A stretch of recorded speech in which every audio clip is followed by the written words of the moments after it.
Pag-uwi ko mula sa isang business trip, bumulaga sa akin ang isang malaking tolda ng kasal na nakaharang sa buong kalsada ng aming barangay. Hinarang ako ng aking biyenan sa gate at sinigawan. Ngayon ko sasalubungin ang bago kong manugang, lumayas ka na rito. Agad kong kinuha ang aking telepono, ipinaputol ang kuryente at tubig, at nag-utos na hatakin ang buong bahay. Isang buwan pa lang ang nakalilipas, ako pa ang mabait at mapagmahal na asawa, tinitiis ang matinding sakit sa sikmura para lang magkandakuba sa pagtakbo rito at doon, inaasikaso ang bawat kontrata, nagdadala ng pera para itaguyod ang tahanang ito. Ginugol ko ang 8 taon ng aking kabataan. Ibinuhos ang lahat ng aking pawis at dugo upang iangat ang isang lalaking nagsimula sa wala patungo sa pagiging isang CEO. Ngunit ang naging pabuya, sa lahat ng aking sakripisyo, ay isang punyal na itinarak ng tuwiran sa aking puso. Sinamantala nila ang mahaba kong business trip sa ibang bansa upang palihim na mag-organisa ng isang magarbo at marangyang kasal, nag-uwi ng ibang babae para maghari-harian sa mismong yaman na pinagpawisan at pinagduguan ko. Ngunit nagkakamali sila. Akala nila ay isa lamang akong maamong tupa na madaling sipain palabas ng kalsada. Hindi nila alam na ang taong nakatayo ngayon sa harap ng kanilang gate ay ang mismong dudurog sa lahat ng kanilang maruruming ilusyon at magbabaon sa kanila sa kailaliman ng kahihiyan. Umitit ng nakakabingi ang preno ng taxi sa bungad ng pamilyar na eskinita sa Quezon City. Ang nakapapasong init ng tanghali sa Maynila ay tumatagos sa salamin ng sasakyan, ngunit ang buong katawan ko ay nanlalamig. Bumaba ako ng sasakyan, ang isang kamay ay hinihila ang aking silver na luggage, habang ang isa ay nagpupunas ng pawis na namumuo sa aking noo. Ang nakabibinging tugtog ng budots at mga love songs mula sa malalaking speaker ay tumatama sa aking eardrums, nagmumula mismo sa 3 palapag na bahay sa dulo ng eskinita. Ang bahay na pinagbuhusan ko ng buong ipon ko, pinagpuyatan ng daan-daang gabi para idisenyo, at pinantayan ng mata ang paglalagay ng bawat bloke at semento. Bumulaga sa aking paningin ang isang pulang tolda na inarkila pa at umabot hanggang sa kalsada. Ang mga kumikinang na laso ay nasisinagan ng araw at may mga imported na bulaklak na nakaarko sa entrance. May isang acrylic board na may ginintuang sulat na nagpaparangya, Nuptial of Leandro at Isabela.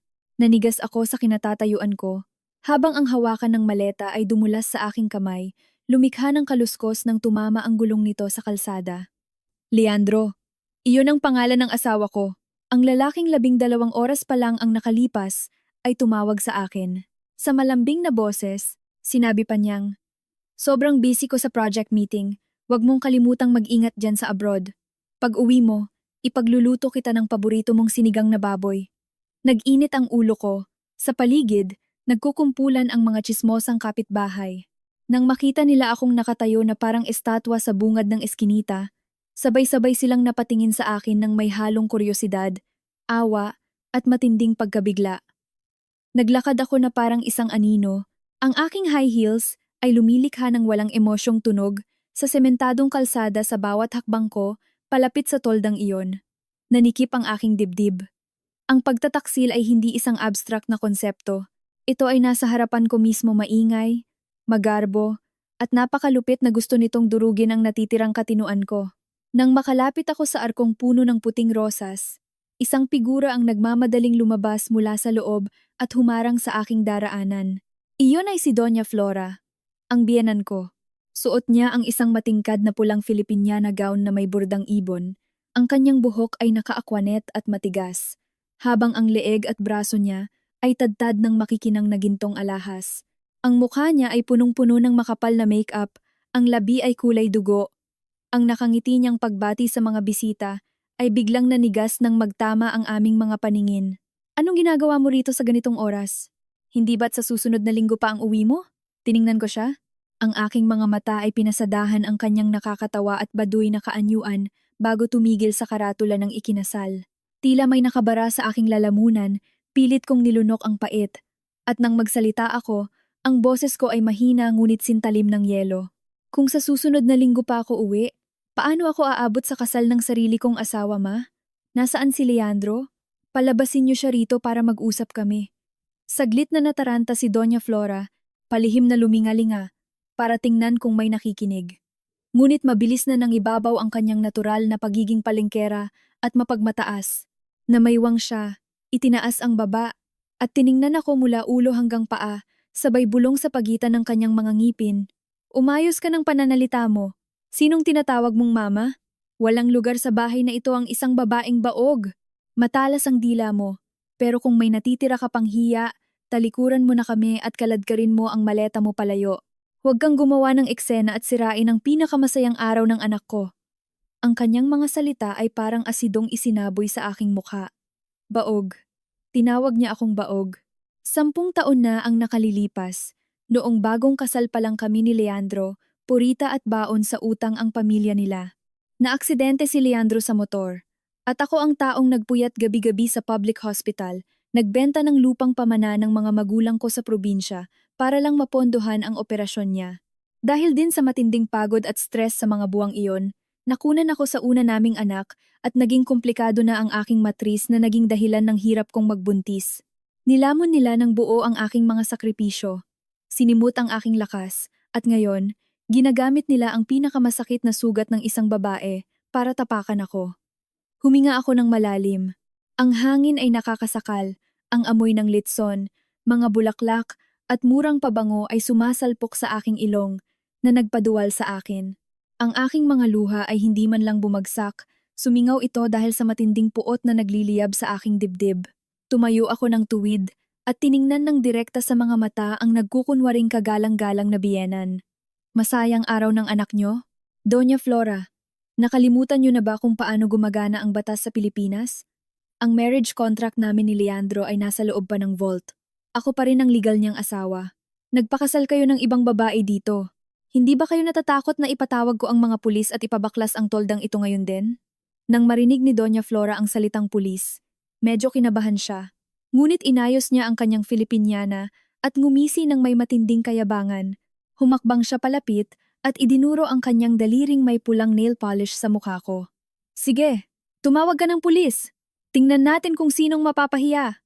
Ang anak ko na si Leandro ay isa ng CEO ngayon, may kapangyarihan at koneksyon siya. Ikaw? Isa ka lang hamak na empleyada sa opisina na palaging nasa malayo at hindi man lang maipagluto ng maayos na pagkain ng asawa mo. Akala mo ba mapapanatili mo siya? Para sabihin ko sa'yo, si Isabela, ang bago kong manugang, ay isang heredera. Ang tatay niya ay isang malaking kontraktor. Mabait siya, masunurin, at ngayon ay ipinagbubuntis na ang lalaking tagapagmana ng pamilya namin.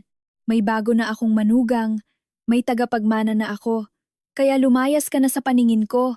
Buntis. Buntis. Heredera.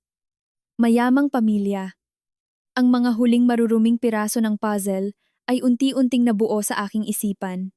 Kaya pala nitong nakaraang 6 na buwan, palaging nagdadahilan si Leandro na may weekend team building at palaging nilalait ang mga niluluto ko. Kesyo daw palagi akong busy, kesyo daw napapabayaan ko na ang aking hitsura. Ngunit nakalimutan niya na ang bawat sentimo ng mga designer suits niya, ang mamahaling sasakyan niya, at maging ang posisyon niyang pagiging CEO ay ginawa at pinondohan ng sarili kong mga kamay, gamit ang aking mga koneksyon bilang isang lihim na bilyonaryang namumuhunan.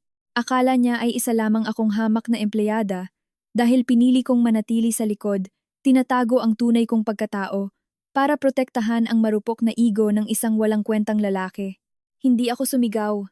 Hindi ko rin siya sinabunutan gaya ng ginagawa ng ibang mga misis na niloko. Sa harap ng ganitong matinding kawalang hiyaan, ang isang tao ay natural na magkakaroon ng baluti ng yelo-yelong napakalamig kaya nitong patigasin ang lahat ng walang kwentang emosyon. Tipid akong ngumiti. Isang ngiting nagpakunot sa noo ni Doña Flora. Heredera ka mo? Sigurado ba kayong gintong totoo ang iniuwi nyo? O baka naman nag-uwi lang kayo ng basura? Doña Flora, mukhang sakim kayo pero napakaliit ng utak nyo. Akala nyo ba ay sa anak nyo ang bahay na ito? Abat ang tabil ang dila mo. Kung hindi sa anak ko, kanino? Pera at pawis ito ni Leandro. Ang titulo ng lupa ay nakapangalan kay Leandro. Ano? Mag-iiskandalo ka para humingi ng hatian. Manigas ka. Kumausap na ako ng abogado. Wala kang makukuhang kahit isang kusing sa bahay na to. Nagsalita siya ng napakalakas. Sinasadya upang marinig ng mga kamag-anak sa loob. At tama nga, ang ingay sa labas ay umagaw ng pansin. Ilang malalayong kamag-anak ni Leandro, mga taong umutang sa akin noon at hindi nagbayad ay nagsilabas at tiningnan ako ng may pandidiri. Nagbulungan sila, sinasabing ako ang klase ng babae na hindi marunong manganak, iniwan ng asawa, at ngayon ay nagwawala sa araw ng kasal. Isang angkan ng mga palamunin, na ngayon ay nagsama-sama para protektahan ang isang kriminal na nagtaksil. Napanatili ko ang matatalim kong tingin habang pinapasadahan ang bawat mukhang-mukhang pera at duwag na nagtatago sa likod ng bawat isa. Ang kanilang katangahan ay nagbigay sa akin ng matinding awa sa kanila. Nakapangalan kay Leandro ang titulo. Tama, ngunit hindi nila alam na ang bahay na ito ay binili sa pamamagitan ng isang guaranteed mortgage loan mula sa Imperio Real Estate Group kung saan ako mismo ang chairman of the board. Nakapangalan lang si Leandro bilang borrower ng kumpanya. Sa isang pirma ko lang, ang utang na iyon ay magiging due. At ang bahay na ito ay hahatakin at ifo-foreclose ng bangko ng agaran. Nagsasayawan sila at nagpapakasaya sa ibabaw ng mga abo ng kanilang sariling katangahan nang hindi nila namamalayan.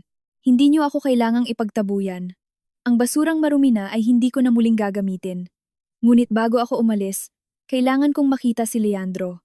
Gusto kong makita kung gaano kasaya ang mukha ng groom ngayon. Pagkasabi ko noon, narinig ang mabilis na mga yabag mula sa loob ng bahay.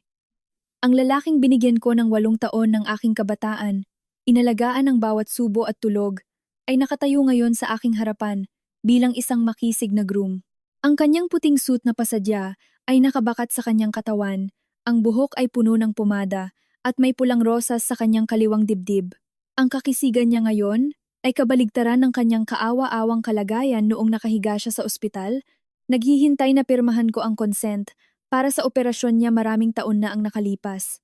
Lumabas siya na may kayabangan ng isang lalaking nakabingwit ng prinsesa. Ngunit nang magtama ang paningin namin, ang kayabangang iyon ay nadurog, napalitan ng matinding gulat at takot. Kay Katrina, bakit ka nandito? Tinitigan ko siya sa mata.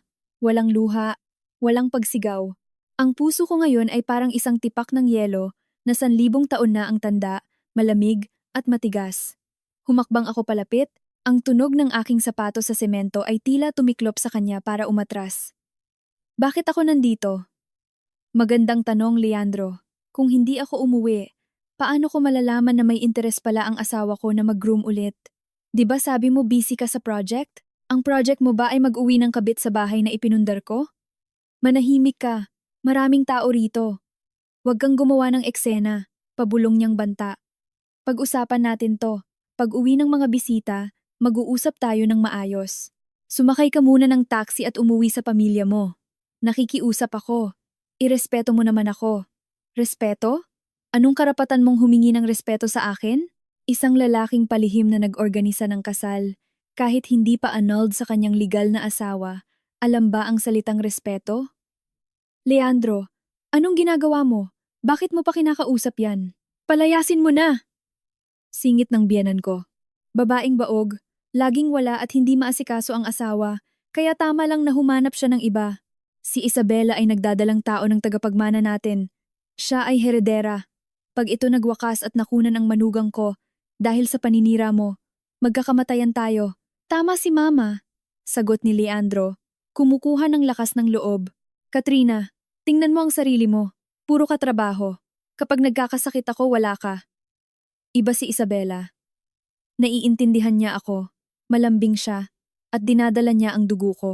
Ang tatay niya ay matibay na sandalan ng kumpanya ko. Isa akong CEO. Kailangan ko ng asawang ka-level ko. Hindi isang babaeng laging nakaharap sa computer. Mabuti na ring nandito ka. Sa Lunes, magfa-file na tayo ng annulment. Bibigyan kita ng kaunting pera bilang danyos. Ngayon, umalis ka na. Napahalakhak ako. Isang malakas, punong-puno ng pang-uuyang tawa na nagpatahimik maging sa mga tsismosa sa paligid. Akalain mo nga naman, kapag ang tao ay naging sagad sa kawalang hiyaan, kaya nilang magbitiw ng mga nakakatawang salita. Danyos? Asawang ka-level? Nabuhay siya sa script na ginawa ko ng napakatagal, kaya naniwala na siyang ang narating niya ngayon ay dahil sa sarili niyang galing. Leandro, tama ka. Kailangan mo ng asawang ka-level ng pagiging pekeng CEO mo. Pero nakalimutan mo ang isang bagay. Ang upuan ng CEO na inuupuan mo, ang kotse mong minamaneho, At ang bahay na ito lahat ng iyan ay limos ko lang sayo. Akala mo ba ang tatay ng heredera mo ang sasalo sayo? Tingnan natin kung kapag naging purita ka at magiging malambing at maunawain pa ba ang prinsesa mo. Nabaliw ka na ba? Anong pinagsasasabi mo? Nakapangalan sa akin ang bahay na to. Ako ang CEO ng kumpanya. Huwag kang magmalaki rito. Lumayas ka na bago ko ipakaladkad sa mga gwardya. Hindi na ako sumagot. Ang makipagtalo sa isang tanga ay dumudumi lang sa aking bokabularyo. Umatras ako ng 2 hakbang, humalukip-kip, at dahan-dahang inilabas ang aking cellphone mula sa aking mamahaling bag. Denial ko ang isang pamilyar na numero. Sumagot agad ang kabilang linya. Hello, Attorney Santos? I-activate ang foreclosure order para sa property natin sa Quezon City. Ipasa agad ang files sa legal department at utusan ang bangko na kunin ang bahay. Oo, ngayon din. At tawagan ang Meralco at Maynilad sa area na yan. Ipaputol ang buong linya ng kuryente at tubig sa address na ito ngayon din. Dahilan? Breach of contract at unpaid dues. Gamitin mo lahat ng koneksyon natin para gawin yan. Gusto ko, sa loob ng 10 minuto, walang ni isang patak ng tubig o ilaw ang bahay na iyan. Sino bang tinatawagan mo? Anong pakulo to? Huwag mo kaming takutin. Ang kuryente at tubig ay hawak ng gobyerno at kumpanya. Akala mo ba mapapaputol mo yan ng ganun-ganun lang? Sigaw ni Leandro. Sus! Huwag mo nang pansinin ang baliw na yan, Leandro. Irap ni Doña Flora. Nababaliw lang yan dahil sa inggit kaya tahol ng tahol. Pasok na tayo sa loob. Magto-toast na ang mga bisita. Hayaan mo siyang mabilad sa araw para matauhan. Ibinalik ko ang telepono ko sa bag, hinila ang maleta, at naglakad patungo sa isang sari-sari store na may lilim ng puno ng mangga sa tapat ng eskinita. Hindi ako nagmamadaling umalis. Nagsisimula pa lang ang palabas. Gusto kong saksihan ang nakakaawang katapusan ng mga ahas na ito. Akala nila ay tinatakot ko lang sila. Hindi nila alam ang totoong kapangyarihan ng network na hawak ko. Sa isang tawag lang, kaya kong gawing pinakamasamang bangungot ang kanilang pinakamasayang araw. Umorder ako ng malamig na C2, umupo sa plastik na upuan, at nakatitig sa maingay at magarbong tolda. Sige, tumawa kayo, magpakasaya kayo. Dahil 10 minuto mula ngayon, babalutin ng dilim at kahihiyan ang maruming pamilyang iyan. Sa gitna ng tag-init sa Maynila, pumapalo ng 38 degrees ang temperatura. Ang hangin ay mabigat, mainit, at nakakasakal. Sa loob ng tolda na nababalutan ng trapal at pulang tela, ang init mula sa mga chafing dish ng kaldereta at lechon ay sumisingaw at humahalo sa amoy ng siksikang mga tao na nagmimistulang isang totoong hurno. Tanging ang malalaking industrial aircon at blower fans lamang ang nagpapanatili sa pekeng lamig para sa kasal na ito. Umiingay pa rin ang mga love song. Kakapasok lang ni Leandro at ng nanay niya, siguradong iniisip na naitaboy na nila ako. Ngunit nagkakamali sila. Eksaktong 10 minuto pagkatapos ng tawag ko. Blag. Isang matunog na lagutok ang narinig. Ang lahat ng mga kumikinang na chandelier at ilaw sa loob ng tolda ay sabay-sabay na namatay. Ang malakas na sound system ay biglang naging pipi, nag-iwan ng isang nakabibinging katahimikan. Ang 12 ng blower fans at aircon na kanina pa umuugong ay biglang huminto. Ang buong tolda at ang 3 palapag na bahay ay lumubog sa dilim at bigla ang katahimikan. Diyos ko po, anong nangyari? Bakit nag-brown out? Leandro, nasaan si Leandro? Tingnan mo nga ang breaker kung nag-trip. Bilis, kalagitnaan ng seremonya bakit nawalan ng kuryente? Ma, teka lang titingnan ko. Baka nag-overload lang dahil sabay-sabay ang aircon. Bubuksan ko lang ulit. Naka-4 ako sa tapat ng sari-sari store. Humihigop ng malamig na inumin, kalmadong pinapanood ang lalaking nakaputing suit na ngayon ay tagaktak ang pawis, nagkukumahog na tumatakbo papunta sa poste ng kuryente sa labas ng bahay.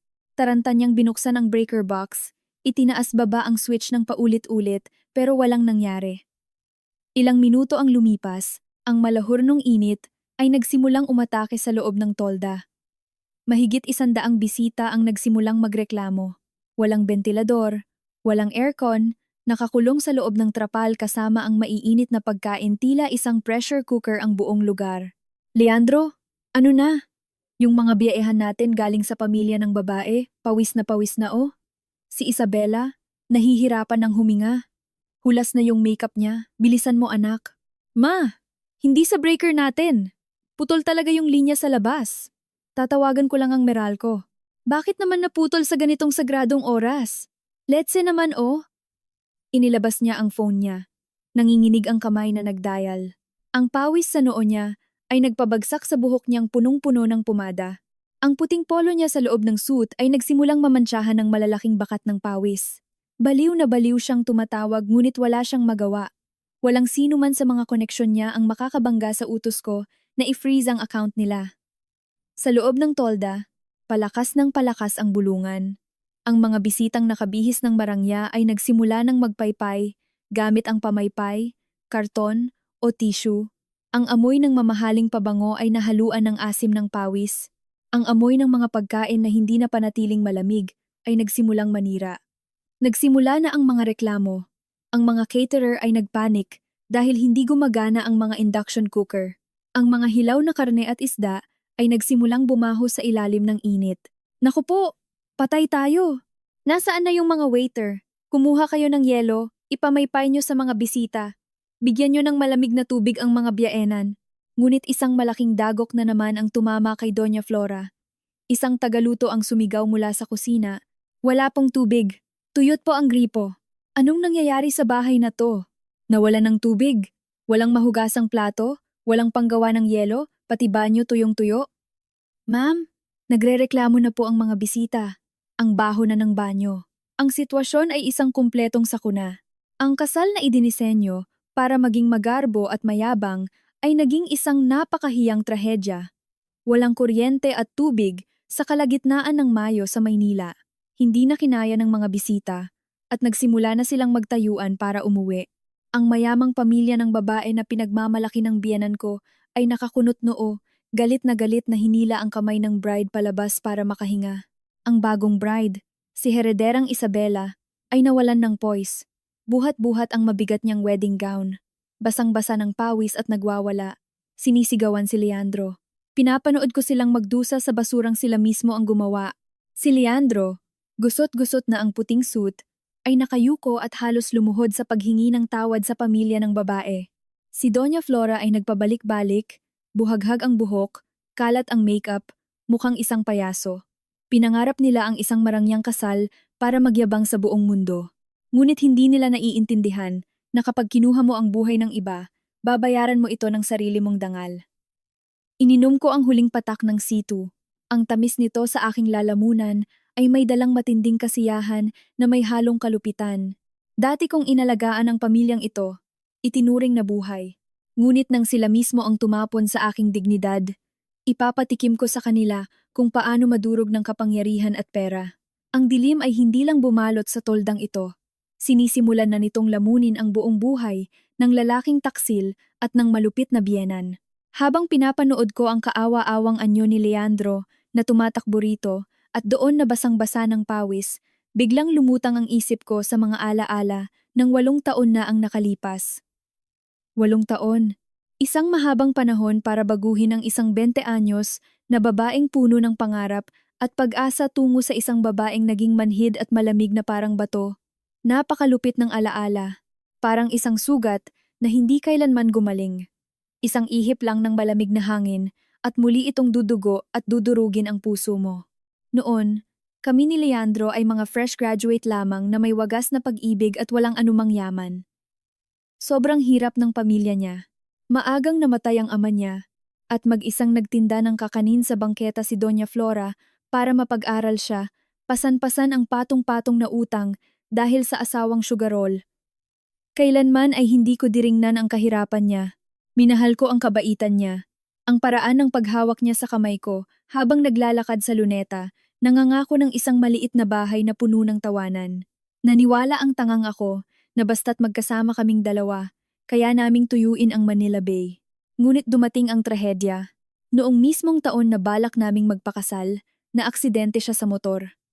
Papauwi galing sa trabaho, nagtamo siya ng matinding head trauma at multiple fractures.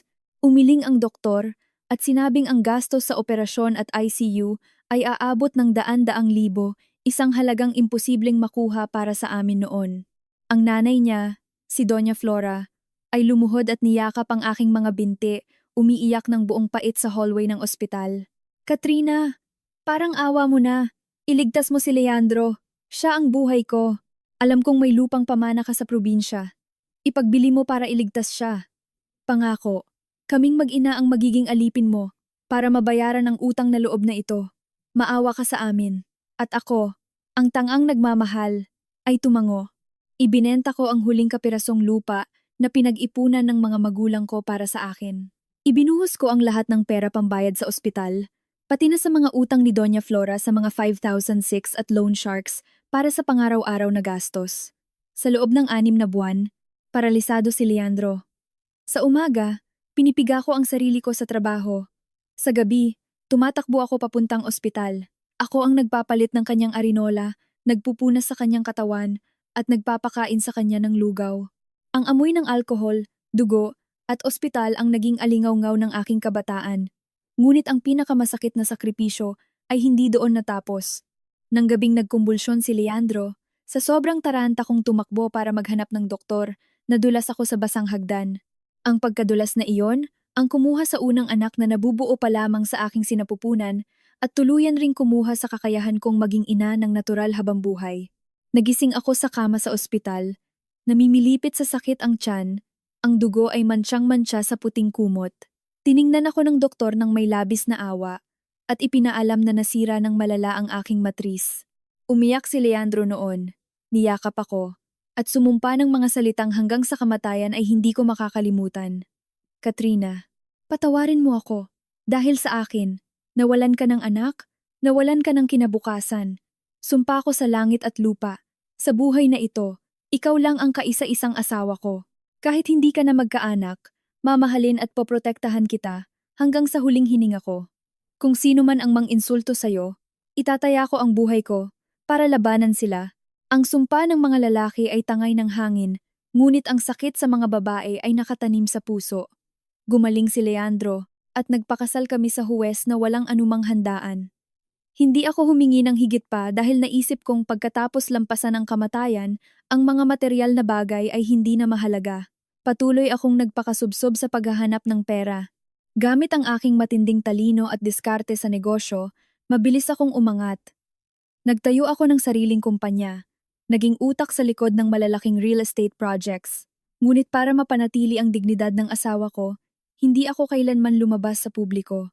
Bumili ako ng bahay, ng kotse, at ginamit ang aking pera at koneksyon para ipasok si Leandro sa mga kumpanyang partner namin. Minolde siyang maging isang matagumpay na CEO sa paningin ng iba. Ngunit kapag ang tao ay umahon mula sa putik patungo sa red carpet, nanaisin nilang hubarin ang maruruming damit na minsan ay nagbigay init sa kanila. Ang pagtataksil ni Leandro ay nagsimula sa maliliit na bagay. Umuuwi siya ng 10 oras ng gabi, amoy alak at mamahaling pabango ng babae. Nagsimula niyang laitin ang mga pagkaing niluluto ko. Tinatawag na baduy ang mga pambahay kong damit kapag binabanggit ko ang tungkol sa pag-aampon o IVF. Bumubuntong hininga ng malalim si Doña Flora at sinusungitan ako. Tingnan mo naman ang angkan natin. Hindi pwedeng mawalan ng lahi ang pamilya. Si Leandro ay CEO na ngayon. Iginagalang ng marami. Tapos pag-uwi sa bahay walang anak na mayayakap. Pagtatawanan kami ng mga tao. Ang punong walang bunga. Babaeng walang silbi. Kung hindi ka marunong manganak, lumugar ka. Huwag mong itali ang buhay ng anak ko. Nasaan si Leandro sa mga oras na iyon? Tahimik siyang nakaupo sa sofa, nakatutok sa cellphone, walang ni isang salitang pagtatanggol. Ang sumpang itataya niya ang kanyang buhay para protektahan ako ay itinapon niya sa basurahan kasama ang kakarampot niyang konsensya. Nakalimutan nila ang lupang ipinagbili ko. Nakalimutan nilang ako ang naghugas ng tae niya. Nakalimutan nila ang anak na dinugo sa hagdan ng ospital para iligtas ang buhay niya. Trinato nila ang sakripisyo ko bilang obligasyon. At nang mawalan na ako ng halaga sa pagbibigay ng tagapagmana, buong lupit nila akong sinipa pabalik sa putik. Bumalik ako sa kasalukuyan mula sa malabong alaala. Ang kamay kong may hawak na inumin ay walang malay na humigpit. Tinitingnan ang magulong kasal sa harap ko. Tinitingnan ang biyenan kong nagpupunas ng pawis sa bago niyang manugang. Tinitingnan ang asawang minsang lumuhod at sumumpa na ngayon ay nagkukumahog suyuin ang bagong pamilya ng asawa niya. Ang apoy ng paghihiganti sa loob ko ay lumiyab. Sinusunog ang lahat ng natitirang awa. Leandro, Doña Flora, Akala niyo ba isa lang akong dekorasyon na walang pakiramdam? Ginamit niyo ang laman at dugo ko para itayo ang ilusyon ninyo ng karangyaan. Ngayon, ako mismo ang magtatanggal ng bawat bloke, bubunot ng bawat bakal, hanggang sa bumagsak ang guhong ito, at ibaon kayong lahat ng buhay. Iiyak at magmamakaawa? Hindi pa ngayon. Ang pinakamagandang bahagi ng dula ay nasa unahan pa. Ipapakita ko sa inyo kung gaano kalamig at kasigurado bumawi ang isang babaeng itinulak sa hangganan. Tumirik na ang araw. Ang tinding sikat nito ay parang gustong sunugin ang aspalto. Ang kasal sa loob ng tolda ay naging isang kaawa-awang battleground na hindi na maililigtas. Ang mga VIP guests, ang mayayamang biyenan na nakasuot ng mamahaling barong at Filipiniana, ay hindi na kinaya ang init ng hurno at sabay-sabay na tumayo. Ibinagsak nila ang mga pamaypay sa mesa at nagtulakan palabas ng tolda. Ang mga bibig ay hindi tumitigil sa pag-ingos at pagbitiw ng mga sarkastikong salita. Ang mga mesang puno ng lechon at mamahaling seafood, na hindi man lang nagalaw, ay ngayon ay nangangamoy malansa dahil natunaw na ang yelo. Ang bride, si Isabela ang prinsesang heredera na ipinagmamalaki ng biyanan ko, ay binitawan ang kanyang pabebe image, hila-hila ang mabigat na gown. Ang makeup ay naglalawa. Nakapamaywang siyang nakikipagsigawan sa mga caterer dahil hinihingi na ng mga ito ang bayad upang makapagligpit na sila. Si Leandro at Doña Flora ay nagkukumahog, yumuyuko, at sinusubukan amuin ang galit ng pamilya ng babae, ngunit ang tanging nakuha nila ay ang mariing pag-iwas ng kamay ng mayamang tatay-tatayan nito. Umatarada ang mamahaling bridal car at mabilis na umalis, iniwan ng isang wasak, nakakahiya, at kaawa-awang eksena. Tahimik kong pinanood ang buong trahedya mula sa tindahan, ang puso ko ay kalmado tulad ng lawa sa gitna ng taglamig. Sakto namang nag-vibrate ang cellphone ko. Pangalan ni Leandro ang nasa screen. Ngumisi ako at hinayaan itong tumunog, ng 3 beses bago ko dahan-dahang sinagot. Masaya ka na ba, Katrina? Ang pagpapatay ba ng kuryente at tubig na ito ay pakana mo? Nagbayad ka ng tao para iputol ito, no? Napakasama ng ugali mo. Sinira mo ang pinakamasayang araw ko. Ipinahiya mo ang pamilyang ito. Akala mo ba makakatulog ka ng mahimbing? Ang boses niya ay umuungal sa kabilang linya, humahangos na parang isang hayop na na-corner. Ang matinding kawalan ng magagawa ay nag-alis sa lahat ng kanyang peking kagalang-galangan. Nilaro-laro ko ang straw sa inumin ko na wala ng yelo, at sumagot sa isang malambing ngunit matalim na boses na parang labaha. Leandro, ilang taon ka ng CEO, pero ang utak mo ay singbobo pa rin noong panahong nakahiga ka at naghihintay na palitan ko ang arinola mo. Ang kuryente at tubig ay hawak ng kumpanya at gobyerno. Kahit gaano ako kagaling, wala akong kapangyarihang utusan silang putulan kayo. Baka naman dahil masyadong masama ang ugali ninyo. Nagalit ang Diyos at pinabagsakan kayo ng karma? Ang araw ng kasal mo ay naging basurahan. Anong pakiramdam? Sulit ba ito sa presyo ng pagbebenta mo ng konsensya mo at pagtataksil sa akin? Tumahimik ka! Akala mo ba dahil nasira mo ang kasal ko ay babalik ako sa'yo para magmakaawa? Managinip ka!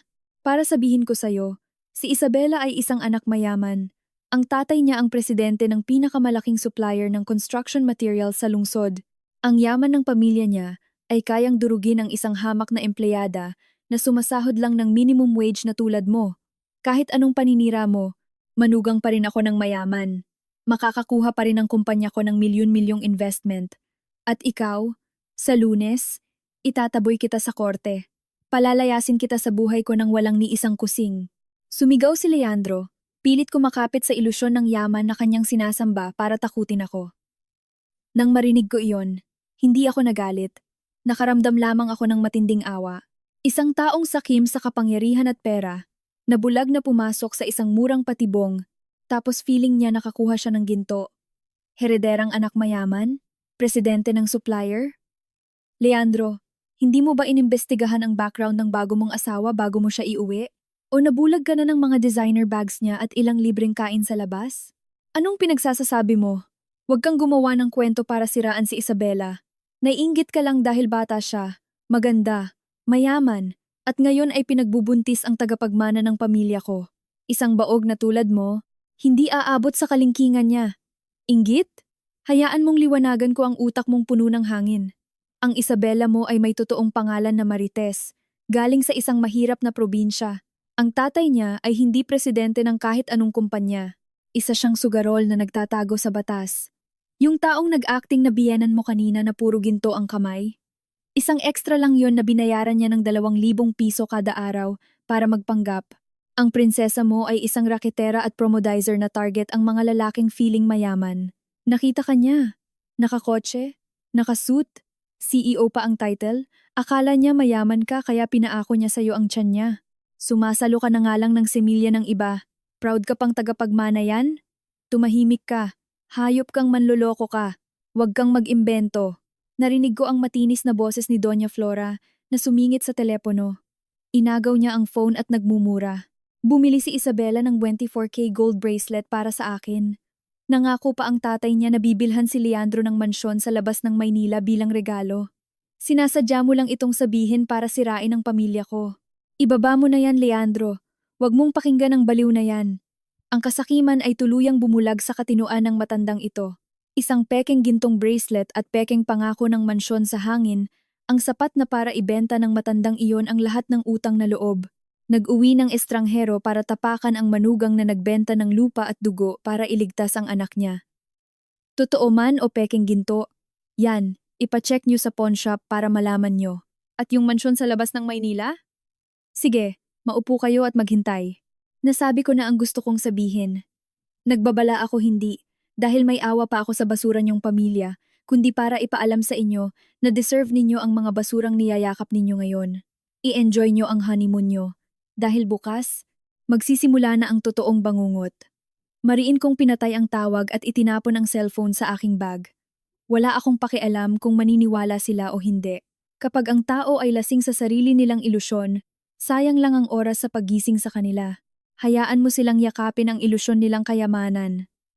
Para kapag nabunyag ang hubad na katotohanan, ang sakit at kahihiyan ay dodoble ng 10,000 beses. Tumayo ako, nagbayad ng inumin. Hinila ang aking maleta palabas ng eskinita, iniiwan ang guho ng mga taksil. Nagsimulang dumilim ang ulap sa Maynila. Isang malakas na bagyo ang paparating para hugasan ang dumi ng araw na ito at ihanda ang malupit na paglilinis bukas ng umaga. Kinaumagahan, madilim ang kalangitan ng Maynila mula sa bagyo kagabi. May dala itong kakaibang lamig, ngunit sa loob ko ay may nagliliyab na apoy na naghihintay lang ng tamang oras para sunugin ang lahat. 8:00 ng umaga, bumaba ako mula sa isang itim na Mercedes-Benz na pumreno mismo sa bungad ng pamilyar na eskinita. Ngayon, hindi na ako nakasuot ng simpleng damit pang opisina, tulad ng ginagawa ko nitong nakalipas na 8 taon. Nakasuot ako ng isang itim na designer suit, naka-sunglasses na tumatakip sa kalahati ng mukha ko at naglalakad gamit ang signature high heels. Bawat galaw ko ay nagpapahiwatig ng yelo at ganap na autoridad. Kasunod ko si Attorney Santos, ang Head of Legal Department ng Imperio Group, kasama ang 5 naglalakihang security guards na naka-uniforme. Seryoso ang mga mukha at may hawak na makakapal na folder. Ang 3 palapag na bahay ng pamilya ni Leandro ay bumulaga sa aming paningin gulo-gulo at kaawa-awa. Ang pulang tolda kahapon ay kalahating binaklas at itinapon sa kalsada. Ang mga basang laso at sirang bulaklak at basura ay nakakalat kahit saan. Ang gate na bakal ay nakaawang. Huminto ako at tumango kay Attorney Santos. Lumapit siya at malakas na itinulak ang gate. Lumikha ito ng matalim na ingay na bumasag sa katahimikan ng umaga. Pumasok kami sa garahe. Sa loob, nakaupo sina Leandro at Doña Flora sa sofa sa sala, mukhang mga zombie. Si Leandro ay nakasuot ng gusot na t-shirt, mukhang puyat dahil siguro sa paglilinis ng kalat ng kasal. Ang gintong manugang na si Isabela ay wala, malamang ay natutulog pa sa itaas. Nang marinig ang malakas na kalabog, nagulat ang mag-ina at napalingon. Pagkakita sa akin na may dalang mga matitikas na gwardya, ang mukha ni Leandro ay nagbago mula gulat patungo sa galit. Anong ginagawa ng mga goons na ito rito? Katrina, sumusobra ka na. Kahapon, pinaputol mo ang kuryente at tubig para ipahiya kami. Hindi pa ba sapat yon? Ngayon nagdala ka ng mga tao para sirain ang bahay ko? Ma, tumawag ka ng pulis. Mag-iskandalo to at magnanakaw. Diyos ko po, mga magnanakaw sa tirik ng araw. Ang kapal ng mukha mong magdala ng mga sanggano sa bahay ko. Isisigaw ko ito sa mga kapitbahay para makita nila ang tunay na demonyong ugali mo. Subukan niyong humakbang, sisigaw ako. Tinanggal ko ang aking sunglasses at iniabot sa assistant ko Ang matalim kong tingin ay pinasadahan ang dalawang mukhang nagmamapangahas para itago ang takot sa loob nila. Kalmado akong naglakad sa gitna ng sala. Tinuro ang glass table. Tumawag kayo ng pulis. Gusto kong tumawag kayo ng pulis ngayon mismo para makita natin kung sino ang poposasan nila ang mga taong iligal na nag-occupy ng property o ang legal na may-ari ng bahay na ito. Attorney Santos, gawin mo na ang trabaho mo? Bumati si Attorney Santos kina Leandro at Doña Flora. Ako si Attorney Santos, ang legal representative ng Imperio Real Estate Group, base sa Mortgage Agreement number 149 na nilagdaan sa pagitan ni Ginoong Leandro at ng Imperio Group.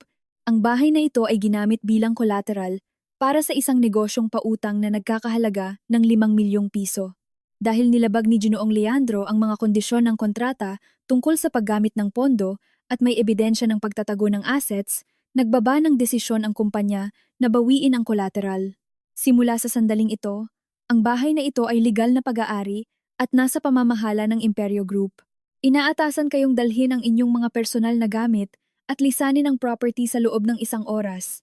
Malinaw at malakas na binasa ni Attorney Santos ang bawat salita na tumama sa eardrums ng mag-ina. Kumuha siya sa kanyang briefcase ng isang kontrata na may red seal at kopya ng notice of foreclosure at padabog na ibinagsak ito sa glass table sa harap ni Leandro. Nanginginig na kinuha ni Leandro ang papel. Nanlaki ang kanyang mga mata habang binabasa ang mga legal terms. Namutla siya na parang naubusan ng dugo. Hindi! Hindi maaari. Sabi mo noon, Katrina, ang kumpanya ng kaibigan mo ang nagpautang na walang interes para makabili tayo ng bahay. Niloko mo ako. Kailan mo ako pinapirma sa foreclosure contract na ito? Hindi ako aalis. Nakapangalan sa akin ang titulo. Gumawa kayo ng pekeng dokumento para manakaw ang bahay ko. Niloko ka? Natrap ka? Leandro, ikaw na ang pinakawalang hiyang lalaking nakilala ko. Noon, gusto mong magkaroon ng malaking bahay para magyabang, pero wala ka ni isang kusing. Ginamit ko ang pangalan ng Imperio Group para i-release ang pondo at ipangalan ang titulo sa'yo para masatisfy ang yabang mo. Pero hindi naman ako ganun katanga para ibigay ang lahat ng dugo't pawis ko sa isang taong walang kakayahan. Ang mortgage contract, ikaw mismo ang pumirma. Binasa mo. Ikaw ang naglagay ng thumb mark mo. Sa sobrang sakim mo sa pera, hindi mo na pinansin ang foreclosure clause. Hayop ka. Isa kang ahas. Nakisama ka sa anak ko ng 8 taon. Tapos nagplano ka pala para manakaw ang bahay namin. Pera at dugo ito ni Leandro. Wala kang karapatang palayasin kami. Magpapakamatay ako rito. Iuumpog ko ang ulo ko para makasuhan ka ng murder. Humagulgol ng malakas si Doña Flora at sinugod ako para sa bunutan, ngunit mabilis na humakbang ang 2 gwardya. Itinulak nila ang matanda at puwersahang pinaupo sa sofa. Tiningnan ko siya. Wala na akong naramdamang kahit anong awa matagal na. Napakababa ng halaga ng buhay mo, Doña Flora. Pera at dugo ni Leandro? Magkano ba ang inilabas nyo sa bahay na ito para tawagin yung dugo ninyo? Sa loob ng 8 taon, mula sa platong kinakainan nyo, sa mga tiles na inaapakan nyo, hanggang sa bawat bitaminang nilulunok nyo araw-araw. Pera ng ahas na ito ang bumili niyan. Noong plano ninyong mag-uwi ng ibang babae rito para agawin ang lahat sa akin, naisip nyo ba ang 8 taong pagsasama namin? Ngayong nawalan na kayo ng lahat, saka kayo mag-iingay tungkol sa moralidad? Lumingon ako kay Leandro, na nakahawak sa kanyang ulo. Nanginginig ang buong katawan. Ang pagiging duwag niya ay kitang-kita sa kanyang mukha. Leandro, mayroon kang eksaktong 1 oras para umakyat sa itaas, kunin ang mga basahan ninyo at ng heredera mo at lumayas dito. Huwag na huwag kayong maglalabas ng kahit anong appliances o gamit na may halaga. Ang TV, ref, at furniture ay kasama sa frozen assets. Pagkatapos ng 60 minuto, kapag hindi pa kayo lumalabas, ipapatapon ko kayo sa mga gwardya sa kalsada kasama ng mga basura ng kasal ninyo kahapon. Tinalikuran ko sila at naglakad palabas sa bakuran. Tumayo ako sa ilalim ng puno ng mangga at huminga ng malalim. Sa likod ko, umaalingaw-ngaw ang nakakaawang hagulgol at pagmumura ni Doña Flora at ang pagwawala ni Leandro na sumisira ng gamit dahil sa kawalan ng magagawa. Nakararanas na sila ng pakiramdam ng lantarang pag-agaw, ang pakiramdam ng pagpapalayas sa kalsada nang walang matutuluyan eksakto kung paano nila ako pinlanong itaboy. Ngunit ito ay appetizer pa lamang. Ang death sentence para sa kanyang pekeng CEO title ay naghihintay pa sa kanya sa unahan. Isang linggo ang lumipas, mula nang mapalayas ang pamilya ni Leandro sa bahay, dala lamang ang ilang manipis na bag. Nabalitaan kong napilitan silang mangupahan sa isang sira-sirang kwarto sa may squatters area sa Quezon City. Ang herederang si Isabela ay palaging nakasimangot. Walang tigil sa pag-iyak at pakikipag-away dahil hindi niya kaya ang buhay mahirap. Ngunit hindi sapat iyon para patayin ang pagiging ignorante at arogante ni Leandro. Gamit ang titulo bilang CEO ng Buildmax Construction na suot-suot niya, ilusyonada pa rin siya na kaya niyang baliktarin ang sitwasyon. Kaninang umaga, nakatanggap ako ng balita mula sa receptionist sa main headquarters ng Imperio Group sa BGC. Nagwawala raw si Leandro sa lobby. Pilit na gustong makausap ang CEO para magreklamo tungkol sa kinanselang kontrata at bawiin ang bahay niya. Ang Imperio Group ay nasa isang 40-story glass skyscraper sa BGC, simbolo ng kapangyarihan at yaman. Ito ang imperyong palihim kong binuo sa loob ng maraming taon bilang anonymous chairman of the board sa mata ni Leandro. Ang imperyo ay isa lamang malaking partner company kung saan ako, ang asawa niya, ay isang hamak na admin staff at utusan na sumasahod ng minimum wage. Pumunta siya rito para gamitin ang pagiging CEO niya upang magbigay presyon at para na rin ipahiya ako sa mga boss ko at ipatanggal ako sa trabaho bilang paghihiganti. Napangiti ako ng bahagya at humigop ng black coffee sa aking malawak na chairman's office sa pinakamataas na palapag, may glass walls na tanaw ang buong Metro Manila at mga kasangkapang yari sa mamahaling kahoy. Nakasuot ako ng dark red velvet na damit at isang malaking pearl necklace, nagpapalabas ng ganap na kapangyarihan. Pinindot ko ang intercom sa aking desk. Inutusan ng assistant ko na paakyatin siya dito. Dalhin siya direkta sa opisina ng chairman, wag nang magbigay ng anumang paliwanag. Pagkalipas ng ilang minuto, bumukas ang malaking solid wood na pinto. Pumasok si Leandro, pilit na nag-aayos ng tindig, pero halatang nanginginig ang mga mata, namamangha at nasisindak sa karangyaan at level ng kwarto. Suot niya ang luma na niyang suit, may hawak na folder, nang pasadahan niya ng tingin ang dambuhalang desk, at makita akong nakaupo at dahan-dahang umiikot gamit ang aking swivel chair, tila nanigas siya. Umatras siya ng isang hakbang, nanlaki ang bibig, at walang lumabas na salita. Kay Katrina, anong ginagawa mo rito? Janitress ka na ba ng chairman ngayon? Lumabas ka nga, ipapahiya mo pa ako rito. Tawagin mo ang chairman niyo. Ako ang CEO ng Buildmax, may meeting ako para sa guaranteed contract ko. Hindi ko mapigilang humalakhak ng malakas. Ang tawa ko ay umalingaw-ngaw sa tahimik na espasyo ng kwarto, dumudurog sa bawat huling piraso ng ilusyon niya. Dahan-dahan akong tumayo, naglakad paikot sa desk, at lumapit sa nanginginig na lalaking hindi makaintindi ng nangyayari. Tinapik ko ang aking pulang kuko sa gintong nameplate na nakapatong sa lamesa. CEO ng Buildmax?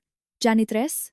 Leandro, idilat mo ang mga bulag mong mata at basahin ng maigi ang nakasulat. Katrina D. Villanueva, Chairman of the Board, Imperio Group. Ang chairman na ipinagsisigawan mong makita ay walang iba kundi ang asawang itinapon mo, ang babaeng baog na nilait ng nanay mo. Hindi totoo yan. Niloloko mo ako. Isa ka lang hamak na empleyada na nagpapakahirap araw-araw. Paano kang naging chairman ng imperyo? Umaacting ka lang, no? Sigurado akong pumuslit ka sa upuan ng chairman para takutin ako. Tatawag ako ng security para ipakaladkad ka. Natatarantang ikinumpas niya ang kanyang mga kamay. Ang boses niya ay nanginginig sa takot. Ang katotohanan ay sobrang bigat para sa isang taong ang utak ay kasing liit ng palaka sa ilalim ng balon. Hindi siya makapaniwala o ayaw niyang maniwala na siya mismo ang bumasag sa gintong palayok para mamulot ng tae ng aso. Security, mahina kong utos. Agad na pumasok ang 4 na maskuladong gwardya na nakasuit. Yumuko sila at sabay-sabay na nagsalita. Ma'am Chairman, ano po ang utos ninyo?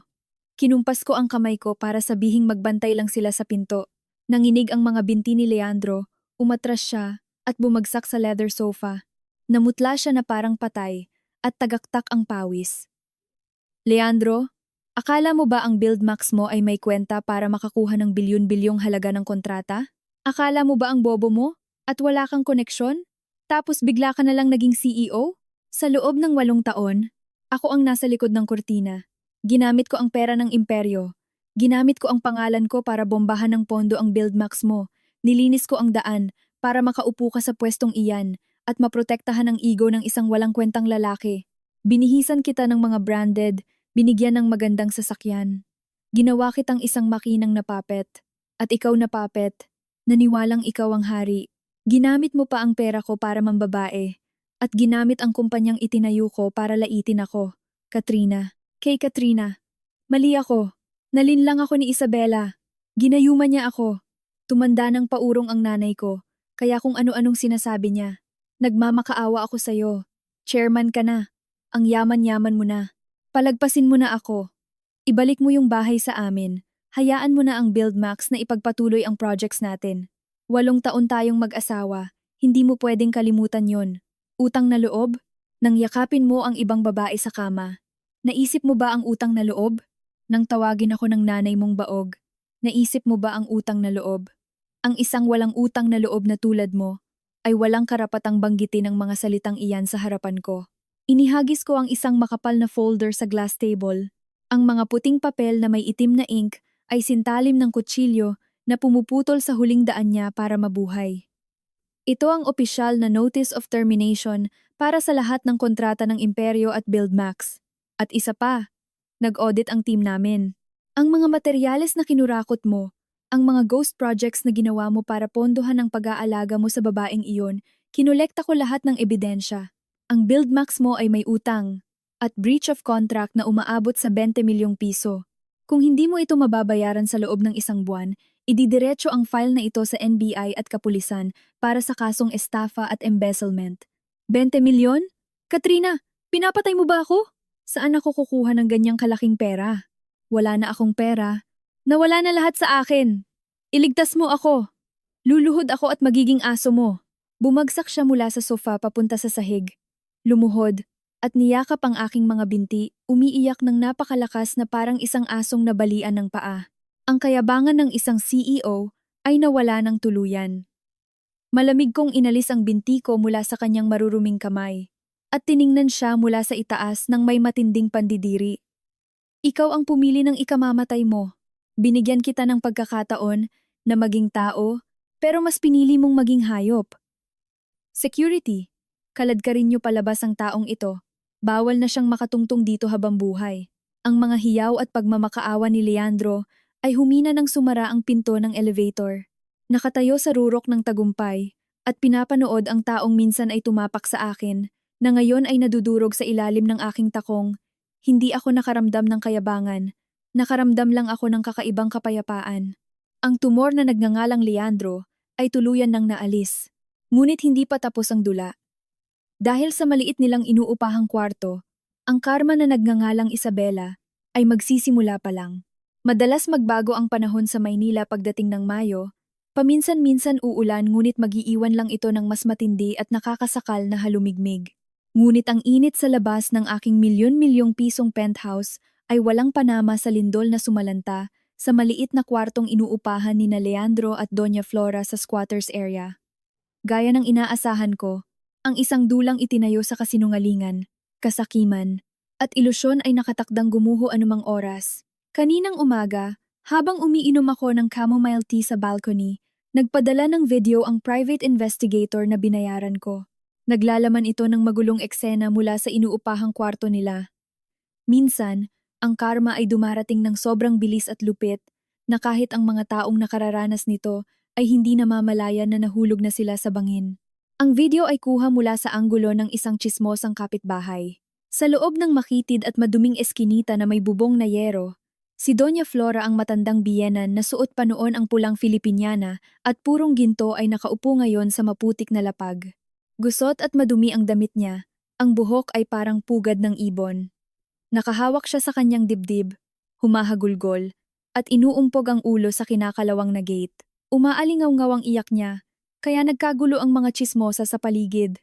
Nakatayo sa tabi niya si Leandro.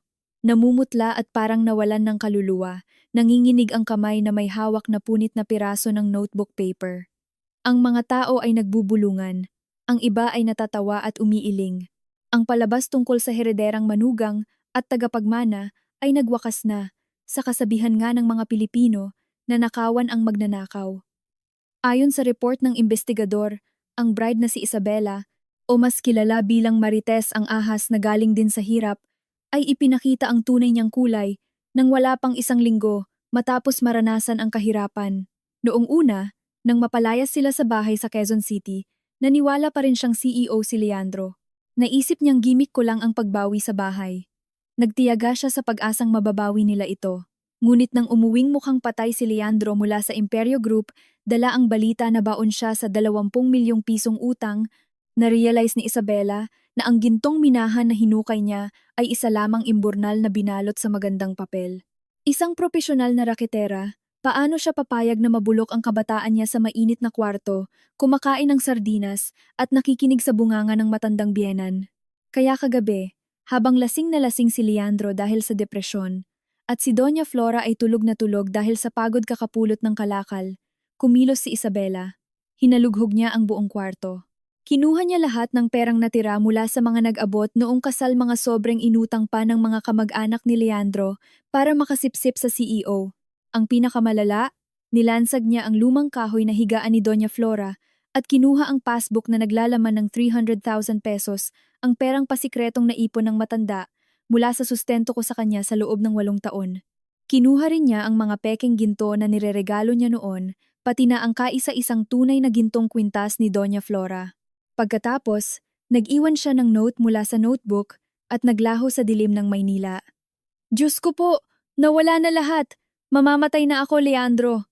Ang walang hiyang hayop na yon, ninakaw ang pera ko para sa pagtanda. 300,000 pesos ko. Pinag-ipunan ko yon. Dinala niya lahat. Tulong, may magnanakaw. Wasak na ang buhay ko. Diyos ko, bakit niyo ako pinarusahan ng ganito? Ma, tumahimik ka na. Kahit isigaw mo yan, ibabalik ba niya yung pera? Nakatingin lahat ng tao, oh. Gusto mo pa bang mas mapahiya tayo?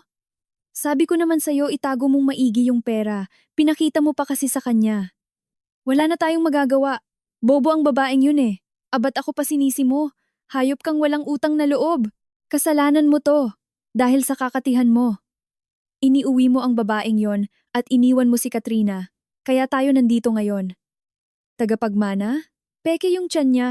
Unan lang pala para lokohin ka. Tanga. Paano na ako mabubuhay ngayon? Leandro, baon tayo sa utang. Wala na tayong makain. Patayin mo na lang ako. Ang pag-aaway at panunumbat ng mag-ina sa video ay nagpatawa sa akin ng mapait. Nakakatawa, hindi ba? Kapag ang tao ay nasa rurok ng pagiging makasarili, akala nila sila ang pinakamatalino sa mundo. Ipinagmalaki pa ni Doña Flora na may heredera na siya at niyapakan niya ako na nagligtas sa buhay ng anak niya. Ngayon, sa harap ng pekeng tiyan ng manugang niya, sa harap ng basyong alkansya at bilyong utang, naramdaman din niya ang presyo ng pagtataksil. Kinuha ng isa ang hindi kanya, at ang isa naman ay nagnakaw.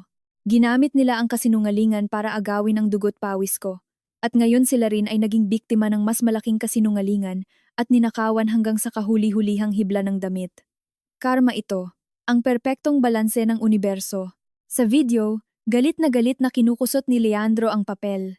Ang nilalaman ng sulat ng asawa niya ay maikli ngunit nakamamatay na parang saksak sa ego ng isang duwag. Pekeng CEO? Akala mo maloloko mo ako? Sumama ako sa'yo, akala ko mayaman ka, tae pala. Salamat sa ipon ng nanay mo. Ibinayad ko sa pag-acting ko ng ilang buwan. Yung baby? Sorry, napashot ako sa bar nung isang gabi kaya nakunan ako. Bye, bobo. Enjoyin niyo ang utang niyo. Ang bawat letra ay parang sampal sa mukha ni Leandro. Sumigaw siya na parang hayop, tumakbo palabas ng eskinita na parang baliw. Iniiwan ang matanda niyang ina na nagpupumiglas sa putik. Pinatay ko ang screen ng cellphone at inihagis sa velvet na upuan. Tumayo ako, nag-unat, at huminga ng malalim. Ang hangin sa 35th floor ng aking penthouse ay napakasariwa at puro. Pagtingin ko sa ibaba, ang mga sasakyan ay parang maliliit na langgam na nag-aagawan sa buhay. Dati, isa ako sa mga langgam na iyon. Nakatungo, nagpapakahirap para buhatin ang pamilyang walang utang na loob. Natakot ako sa kalungkutan. Natakot na tawaging iniwan ng asawa. Natakot na ang kawalan ng anak ay babawasan ang halaga ko bilang babae. Ngunit ngayon, matapos kong putulin ang cancer na laging humihigop sa dugo ko, nakita ko kung gaano kalawak at kasing ganda ang langit. Nawalan sila ng lahat. Walang bahay, walang pera, walang dangal, at walang pag-asa. Alam kong ang isang hayop, kapag na-corner na, gagawa ng huling hakbang pabalik sa taong nag-alaga sa kanila. Hindi sila susuko ng ganoon lang. Ang kawalang hiyaan ni Leandro at Doña Flora ay hindi papayag na mamatay sila sa gutom. Hahanapin nila ako. Gagamitin nila ang luha ng buwaya. Gagamitin ang panis na pagmamahal para humingi ng awa. At naghanda na ako ng isang lambat na gawa sa matatalim na asero para hintayin ang sandaling sila mismo ang magpasok ng kanilang mga ulo sa gilotina. Ang pinakamatamis na parusa minsan ay hindi ang pagpatay sa kalaban, kundi ang hayaan silang mabuhay-mabuhay sa pagdurusa, kahihiyan, at uhaw sa pagpapatawad na hindi kailanman nila makukuha. Ako ang magmamaneho ng script ng psychological game na ito hanggang sa pinakadulo, isang maaraw na Sabado ng umaga. Ang bihirang magandang panahon ng Maynila ay tumagos sa manipis na kurtina at nakahiga ako sa king-size bed ko, nagbabasa ng libro tungkol sa financial strategy nang tumunog ang telepono mula sa lobby ng condominium. Nag-aalangan ang boses ng security guard. May 2 tao raw, isang matanda at isang lalaki. Nagpapakilalang asawa at biyena ni Chairman Katrina na gumagawa ng eksena sa lobby at nagpupumilit na umakyat para makita ako. Gusgusin daw sila at umiiyak. Nakaluhod pa sa mga gwardya na nakakaagaw ng pansin sa ibang mga residente. Ngumisi ako ng bahagya at isinara ang libro. Sa wakas, ang mga daga ay lumabas na sa imburnal at dumating na sa palasyo ng liwanag para manglimos ng awa. Hindi ko sila pinaalis. Masyadong madali at magaan iyon para sa lahat ng ginawa nila. Gusto kong pumasok sila sa espasyo ko, huminga sa hangin ng mga mayayaman, para ang agwat ng aming estado ang tuluyang dumurog sa kahuli-hulihang piraso ng kanilang ego. Paakyatin niyo sila sa VIP lounge sa 3rd floor. Bababa ako para kausapin sila. Magpadala ng 2 gwardya para bantayan sila at siguraduhing hindi nila madudumihan ang mga furniture. Pumasok ako sa walk-in closet ko at pumili ng isang emerald green silk dress, fitted sa katawan at nagpapakita ng eleganteng autoridad. Itinali ko ng maayos ang buhok ko, walang masyadong makeup kundi isang matapang na dark red lipstick. Isinuot ko ang aking Christian Louboutin heels. Lumabas ako ng penthouse. Bawat hakbang ay tumutunog sa malamig na marmol, maaliwalas at mapagmataas, tulad ng isang reynang susuri sa kanyang mga bihag, pagkabukas ng pinto ng VIP lounge. Ang eksenang bumulaga sa akin ay nakapandidiri. Ang kwartong amoy mamahaling eucalyptus ay nalanghap ng maasim na amoy ng pawis at amag ng damit na hindi nalabhan. Sina Leandro at Doña Flora ay nakaupo sa gilid ng mamahaling leather sofa. Suot ni Leandro ang luma niyang damit noong bago pa lang siyang graduate 8 taon na ang nakalipas. Sobrang payat, lubog ang mga mata, mahaba ang balbas. Si Doña Flora ay hindi naiiba. Lukot-lukot ang mukha, puti ang buhok at magulo. Nang makita nila akong pumasok, parang nakakita sila ng life vest sa gitna ng karagatan. Sabay silang tumayo, tumakbo palapit sa akin, at biglang lumuhod sa paanan ko. Katrina!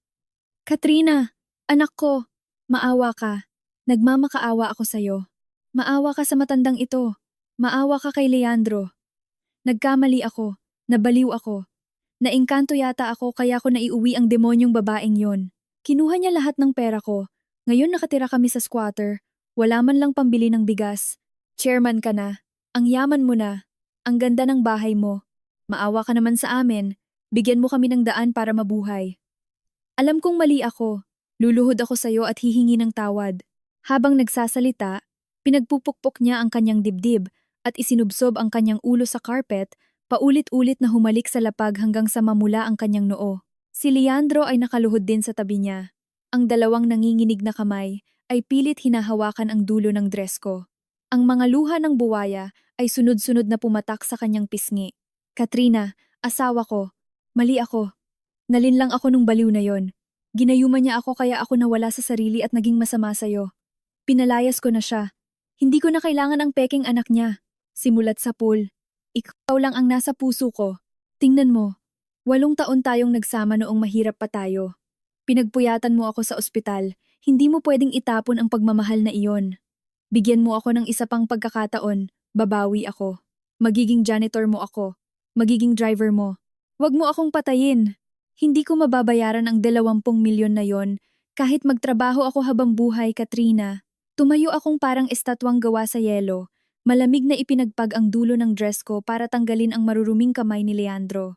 Umatras ako ng isang hakbang, humalukip-kip, at tiningnan mula sa itaas ang dalawang nakaluhod sa lapag.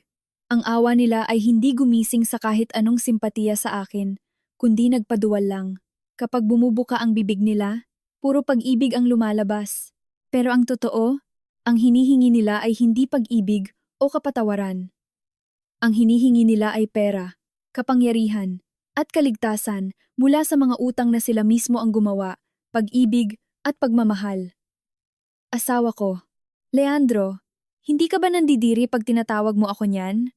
Nung nakasuot ka ng groom suit, masayang nakatawa sa tabi ng ibang babae, naisip mo ba na may asawa ka na, nagpapakahirap maghanap ng pera? Nung tinawag mo akong baog at hindi ka level ng posisyon mong CEO, naisip mo ba yung gabi na nakunan ako? Kasi tumakbo ako para hanapan ka ng doktor? Katrina, kasalanan ko. Ako ang nag-udyok sa kanya. Singit ni Doña Flora. Kasi gustong-gusto ko ng tagapagmana. Mahal ka pa ni Leandro. Wala siyang kasalanan. Ako ang tanggapin mong makasalanan. Parusahan mo ako kahit anong gusto mo. Pero ibalik mo ang kumpanya kay Leandro. Iatras mo ang kaso. Asawa mo siya, anak. Ngumisi ako, isang ngiting puno ng matinding pagkutya. Kakaiba rin talaga ang mga tao. Kapag may kapangyarihan sila, napakalupit nila. Kapag natalo, biglang naninisi ng iba at maayos na ginagampanan ang role bilang biktima. Doña Flora, hindi nyo na kailangang akuin ang kasalanan para sa anak nyo. Walang ina ang kayang udyukan ng anak na magtaksil kung hindi naman talaga siya babaero at walang utang na loob. Gusto nyo ng tagapagmana? Ngayon, ang tagapagmana nyo ay naging flat na tiyan na tumangay ng 300,000 retirement money ninyo. Anong pakiramdam na nakawan ka ng sarili mong pawis at dugo? Masakit, tama? Nakakahiya, tama? Gusto kong isulat nyo yan sa bato at itanim sa utak nyo. Dahil yan eksakto ang naramdaman ko nung nakita ko ang tolda ng kasal nyo sa harap ng bahay ko. Katrina, alam kong ang laki ng kasalanan ko. Umiiyak si Leandro.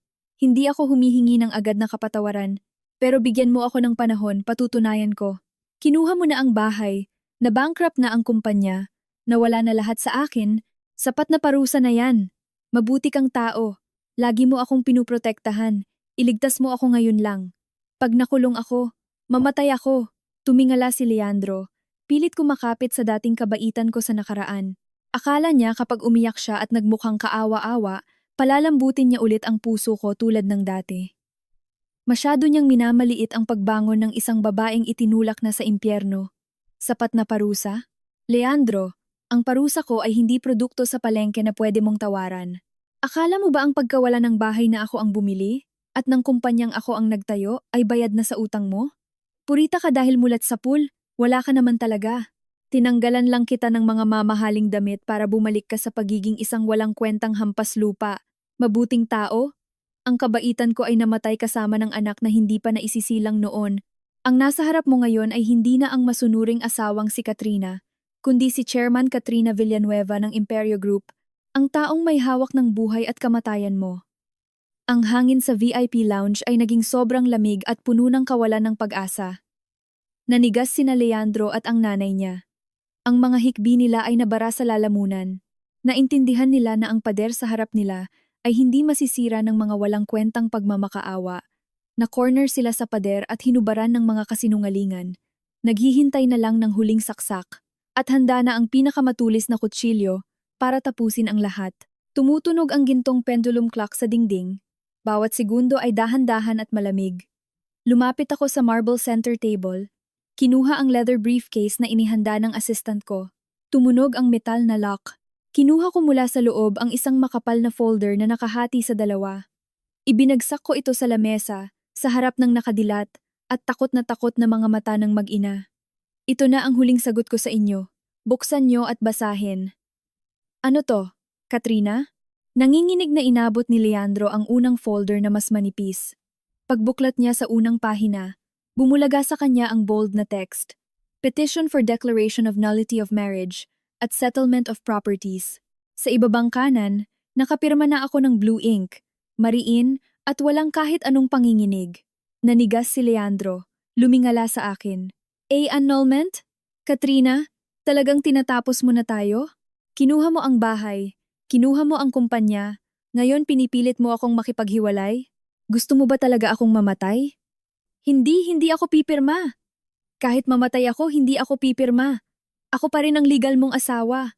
Ngumisi ako nang may matinding pandidiri sa mukha ng lalaking ito. Ginamit niya ang pagiging legal na asawa bilang life vest para makahingi ng hatian sa mga yaman ko. Huwag kang mag-acting na asawang kawawa. Buksan mo ang pangalawang folder bago ka magdesisyon kung pipirma ka o hindi. Yan talaga ang regalo ko sa'yo. Lumunok si Leandro at nanginginig na binuksan ang makapal na folder. Binasa pa lang niya ang unang pahina. Ang mukha niya ay naging abuhin. Pinagpawisan siya ng malapot, lumaki ang mga mata niya, at mabilis ang naging paghinga, na parang nauubusan ng hangin. Sumilip si Doña Flora.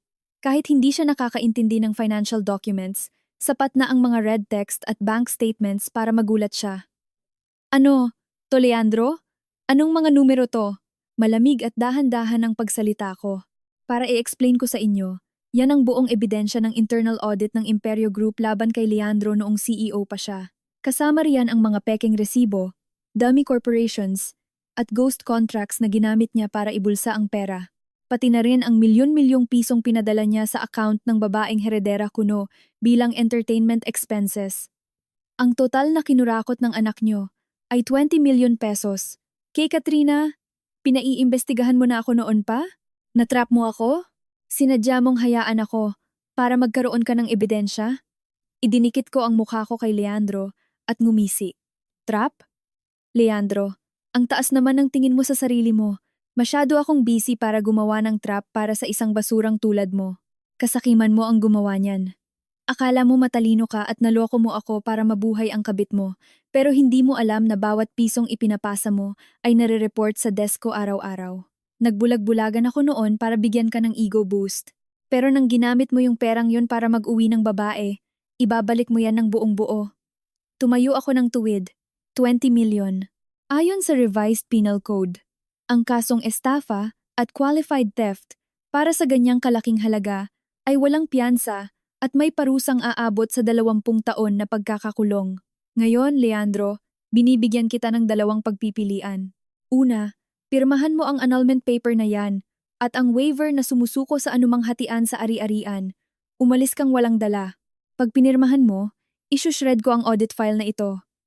Iisipin ko na lang na ang 20 million na yan ang bayad ko sa pag-aalaga sa matanda mong nanay sa loob ng 8 taon. Pangalawa, huwag kang pumirma. I-hold mo ang titulo mong asawa ko. Pero ngayong hapon din, ipapasa ko ito sa NBI.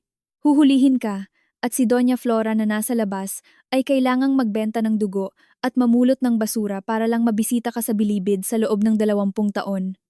Pumili ka. Hindi, Katrina. Wag. Ayokong makulong.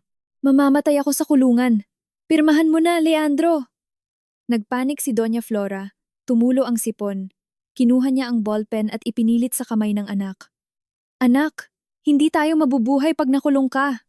Kahit matulog tayo sa ilalim ng tulay, basta wag ka lang makulong. Pirmahan mo na.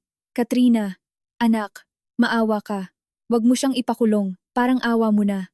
Nanginginig na pinulot ni Leandro ang ballpen. Tumingin siya sa akin, isang tingin na puno ng huli at walang kwentang pagsisisi, matinding takot, at kawalang magagawa ng isang taong inalis ang lahat ng armas. Kay Katrina, pipirma ako, sana maging masaya ka. Nanginginig niyang isinulat ang kanyang pangalan. Ang bawat kurba ay parang pumutol sa huling sinulid na nag-uugnay sa aming dalawa. Kinuha ko ang papel, tiningnan ang pirma, at ipinasok sa bag. Kinuha ko ang audit file at pinunit ito sa dalawa. Inihagis ang mga piraso ng papel sa mismong harapan ng mag-ina, tapos na ang kontrata. Mula ngayon, wala na tayong koneksyon sa isa't isa. Kung mamatay o mabuhay man kayo, wala na akong pakialam. Guards, palabasin na ang mga bisita. At sabihan niyo ang lobby. Ang dalawang mukhang ito ay bawal nang lumapit sa loob ng 100 meters mula sa building na ito. Tinalikuran ko sila at naglakad palayo. Ang aking sapatos ay lumilikha ng matunog na hakbang sa lapag. Hindi ako lumingon sa umiiyak nilang mga kaladkad ng gwardya palabas ng pinto. Ang dibdib ko ay gumaan, isang sariwang hangin ang pumasok sa aking kaluluwa. Ang toxic na tumor ay nabunot na mula sa ugat. Tapos na ang bagyo, at ang maaliwalas na langit ni Katrina Villanueva ay nagsisimula pa lamang. Araw ng Lunes, makulimlim ang kalangitan sa Maynila. Isang ambon ang bumagsak, kasing dilim ng mood ng mga taong haharap sa korte para tanggapin ang huling hatol ng buhay nila. Ngunit para sa akin, ang ulan na ito ay parang malamig na tubig na naghuhugas sa mga huling dumi ng aking nabulok na nakaraan. Nakatayo ako sa labas ng aking itim na Maybach, umiinom ng mainit na kape na inihanda ng assistant ko. Nasa tapat kami ng Regional Trial Court sa Quezon City. Bumaba ako, nakasuot ng beige na trench coat, malinis at kalmado ang tindig, at naglakad paakyat sa hagdan. Kasunod ko si Attorney Santos. Sa loob ng mediation room, ang hangin ay malamig at nakakasakal. Nakaupo doon si Leandro. Mag-isa siya, wala si Doña Flora. Kung titingnan siya ngayon, walang maniniwalang siya ang CEO ng Buildmax noon. Suot niya ang isang lukot na polo. Mahaba ang buhok na parang hindi nagupitan ng ilang buwan, lubog ang pisngi, at ang mga mata ay namumula dahil sa kakulangan sa tulog. Nang pumasok ako, nanginig siya at yumuko. Para siyang isang praying mantis na pinutulan ng mga galamay, naghihintay na lang na hatulan. Binasa ng judge ang mga papeles, nagtanong ng mga formalidad. Kung kusa ba ang paghihiwalay, kung may properties pa, o mga anak. Umupo ako ng tuwid at sumagot ng direkta at walang emosyon. Your Honor, wala kaming anak. Sa properties, mayroon kaming voluntary agreement. Kusa pong aalis si Ginoong Leandro nang walang kinukuha mula sa anumang naipundar, kabilang ang mga real estate at shares sa kumpanya. Wala kaming intensyong mag-ayos. Pakiproseso na po agad para mabalik ang kalayaan naming dalawa. Katrina, hindi ka ba talaga nagsisisi? 8 taon tayo. Naging masaya tayo minsan na. Masaya ka bang tinulak mo ako sa ganitong sitwasyon? Biglang nagsalita si Leandro. Paus ang boses. Pilit kumakapit sa mga alaalang matagal ng kupas. Tiningnan ako ng judge, pero ngumisi lang ako. Ang mga mata ko ay kasing lamig ng yelo. Masaya? Ang kaligayahan ba na sinasabi mo ay yung naghuhugas ako ng arinola mo sa ospital kapalit ng pekeng pangako? O yung ginagamit mo ang pera ko pambuhay ng kabit mo? Leandro, tigilan mo na ang pag-acting. Ang 8 taon na yon para sa akin ay isang napakamahal na lesson na maling tao pala ang pinili ko. Ako ba ang nagtulak sa'yo? Ikaw ang naglagay ng leeg mo sa lubid. Hindi ako masaya dahil nahihirapan ka. Masaya ako dahil sa wakas na i-dispose ko na rin ang basura sa buhay ko. Kinagat ni Leandro ang labi niya hanggang sa dumugo. Tumungo siya. Wala siyang masabi. Ang audit file na pinunit ko noon ay parang isang espadang nakasabit sa leeg niya. Alam niya na oras na humingi siya ng kahit isang kusing, muli kong ibabalik ang kaso at makukulong siya. Ang kaduwagan ng tumikom sa bibig niya. Natapos ng mabilis ang hearing, idineklara ng judge ang desisyon at inaprubahan ang mga papeles. Nang tumunog ang gavel ng judge, ang kadenang nakatali sa akin ng 8 taon ay opisyal ng napatid. Tumayo ako, inaayos ang aking coat, at naglakad palabas. Katrina, teka lang! Humahangos na sumunod si Leandro hanggang sa hallway ng korte. Huminto ako at dahan-dahang lumingon. Sa ilalim ng madilim na ilaw ng hallway, mas lalong nakita ang kaawa-awa niyang itsura. Kay Katrina, wala na talaga akong pera. Ang renta namin ngayong buwan ni Mama wala na. Na-blacklist ako sa mga trabaho dahil sa impluensya mo. At pwede ba akong umutang sa'yo? Kahit konti lang. Pambili lang ng gamot ni Mama. Bilang huling patak na lang ng pagiging makatao mo. Kawalang hiyaan talaga na walang hangganan. Kakatapos lang pirmahan ng annulment, kakaligtas lang sa 20 taong pagkakakulong, ngayon nanghihingi siya ng pera. Napahalakhak ako. Isang halakhak na puno ng pang-aasar. Binuksan ko ang mamahaling wallet ko, kumuha ng isang 10 pisong barya, at itinapon ito sa kanyang paanan. Makatao? Ginamit ko ang pagiging makatao ko para iligtas ang buhay mo. Sinuklian mo ako ng pagtataksil. Tapos ngayon nang hihingi ka ng awa, ang 10 pisong iyan ay sapat na para makabili ka ng lubid sa hardware. Gamitin mo para tapusin na ang walang kwenta mong buhay para hindi ka na makadagdag sa pabigat ng nanay mo. Leandro, tandaan mo to. Simula ngayon, mas mababa pa sa asong kalye ang tingin ko sa'yo. Huwag ka nang magpapakita sa akin kundi ipapalasap ko sa'yo ang mabuhay na parang patay. Tumalikod ako, naglakad ng taas noo. Iniwan si Leandro na nakatitig sa 10 pisong nasa sahig. Tumigil na ang ulan. Ang araw sa Maynila ay lumabas na at nagbigay liwanag. Huminga ako ng malalim. Tapos na ang lahat. Binayaran na nila ang presyo. Ngayon, Si Katrina Villanueva ay muling isinilang mas matapang, mas walang awa, at mas makinang kay Sarati. Lumipas ang panahon nang parang bula, kalahating taon na mula noong umalis ako sa korte. Naging busy ako sa malalaking real estate projects, business trips sa ibang bansa, at pakikisalamuha sa matataas na tao. Ang pangalang Leandro at Doña Flora ay tuluyan ng nabura sa isip ko. Parang pagtatapon ng basura na hindi mo natitingnan kung saan nabubulok. Ngunit bilog ang mundo. May paraan talaga ang tadhana para ipakita sa akin ang resulta ng karma ng mga masasama. Isang araw, nag-drive ako papunta sa isang squatters area sa Manila para mag-site inspection sa ipapatayong socialized housing project ng Imperio Group. Ang lugar ay masikip, mabaho, at puno ng basura na nakatambak sa gilid ng itim na estero. Ang SUV kong Mercedes ay dahan-dahang gumagapang sa masikip at maputik na kalsada. Biglang napahinto ang sasakyan ko dahil may isang kariton ng basura at mga bote ang nakaharang sa daan. Ibababa ko na sana ang bintana ko para pakiusapan silang tumabi. Ngunit nang makita ko ang dalawang taong nagtutulak ng kariton sa ilalim ng matinding araw, nanigas ako. Isang matandang kuba ang nakasuot ng punit-punit na damit at nakasombrero, habang ang lalaki ay butot balat, maitim, at nakayapak sa matulis na kalsada. Kahit gaano ka-deform ang itsura nila, nakilala ko sila agad. Sila ay sina Doña Flora at Leandro, ang mga taong nagyabang at nagtangkang palayasin ako sa bahay ko. Itulak mo nga ng maayos, inutil ka. Isang kariton lang di mo maitulak, bakit ka pa nabubuhay? Gutom na ako. Pag di natin naibenta to, lupa ang kakainin natin mamayang gabi. Ma, tumahimik ka. Huwag kang maingay. Kasalanan mo to. Kung hindi dahil sa katangahan mo, sa paghahangad mo ng apo sa iba. Sana asawa ko pa si Katrina. Tinulak mo ako sa kamatayan tapos ngayon sisigawan mo ako? Pagod na ako. Mamatay na sana tayo. Umiyak at sumigaw si Leandro. Binitawan ang kariton at umupo sa gilid ng estero. Kumuha ng kahoy si Doña Flora at hinampas sa likod ng anak. Abat sinisi mo pa ako? Ikaw ang nagpakasarap. Ikaw ang nag-uwi ng babaeng yon. Bobo kang walang kwenta. Winasak mo ang buhay natin para ngayon ako mamumulot ng basura para sa'yo. Diyos ko, anong kasalanan ko para magkaroon ng ganitong anak? Nagsisigawan at nag-aaway sila. Ginagamit ang mga pinakamasamang salita sa gitna ng kalsada, nawalan na ng dangal at kahihiyan. Nakakaawa na nakakadiri. Nakaupo ako sa malamig at komportableng Mercedes ko. Isang salamin lamang ang pagitan, pinapanood ang katapusan ng kanilang trahedya. Biglang lumingala si Leandro. Ang kanyang mapurol na paningin ay tumama sa makintab kong sasakyan at nakita niya ako mula sa kalahating nakabukas na bintana. Nanigas siya na parang tinamaan ng kidlat. Nanlaki ang kanyang mga mata. Ang kahihiyan, gulat, at pagsisisi ay pumunit sa kanyang mukha. Walang malay niyang itinakip ang kanyang maruruming kamay sa kanyang mukha. Pilit na itinatago ang sarili mula sa paningin ko.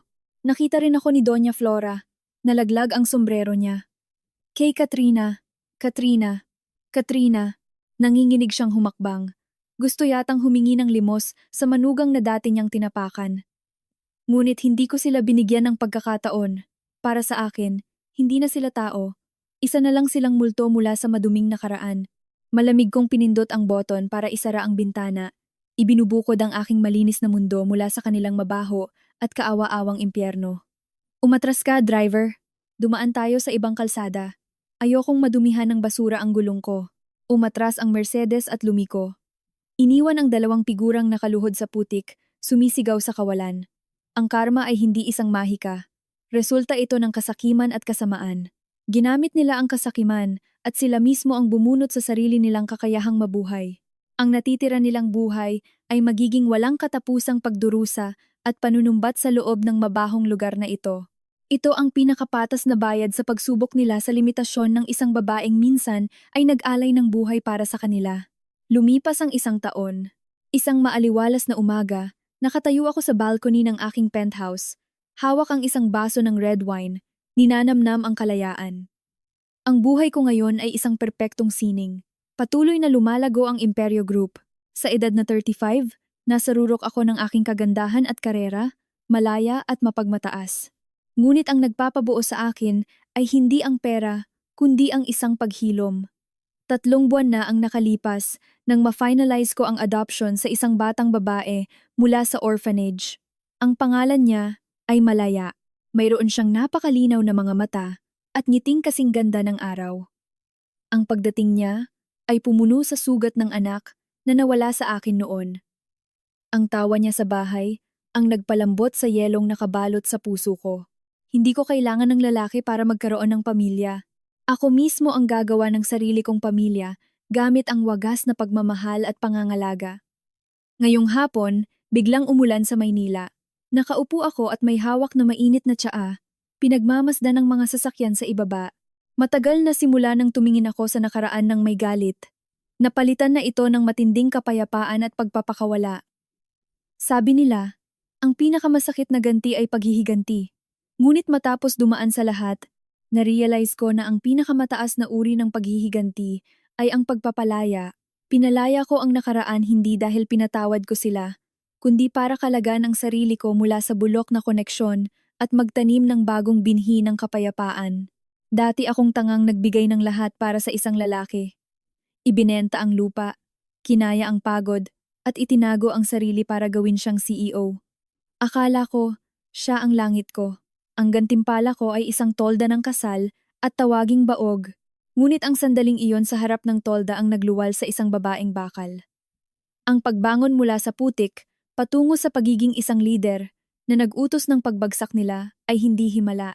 Ito ay dugo, pawis, at walang pagtulog. Ang mga pagsubok ay hindi ginawa para patayin tayo, kundi para ipakita kung gaano tayo katatag. Dahil sa kalupitan nila, naging isang matapang at malayang Katrina Villanueva ako ngayon. Gusto kong iwan ang mensaheng ito sa lahat ng kababaihang nakikinig. Mga babae, ipinanganak tayong may pusong malambot na laging handang mag-alaga. Ngunit parang awa nyo na. Huwag ninyong isuko ang inyong buhay, dangal, at pera sa mga kamay ng isang lalaki. Ang pag-aasawa ay parang pagsakay sa tren. May mga bababa bago pa man matapos ang biyahe dahil may nakita silang ibang tren. Kung hindi mo kayang magmaneho ng sarili mo, mahuhulog ka sa bangin. Huwag kayong maniwala sa ako ng bahala sa'yo. Walang bulag na sakripisyo ang nasusuklian ng walang hanggang pag-ibig kung naiwala mo na ang sarili mong halaga. Ang pinakamatulis na sandata ng isang babae ay hindi ang kanyang luha para magmakaawa, hindi ang pagwawala sa kalsada para awayin ang kabit, kundi ang kanyang talino, dangal, at higit sa lahat, kalayaan sa pananalapi. Kapag may pera at kapangyarihan ka, oras na saksakin ka nila, hindi ka iiyak at maghihintay ng sasagip sa'yo. Ikaw mismo ang sasakay sa sarili mong kotse, magbabayad ng sarili mong ospital, at magsusuot ng magandang damit para maglakad ng taas noo palayo. Kapag may pera ka, walang biyenang makakapagpalayas at mangiinsulto sa'yo. Hindi mo kailangang maging masama para labanan ang kasamaan. Maging mabuti ka, pero dapat matalim din ang mga ngipin mo para protektahan ang sarili. Ang pinakamatamis na ganti sa mga taong tumalikod sa iyo ay ang mabuhay ng napakasaya at napakatagumpay sa antas na hindi na nila kayang abutin kahit kailan.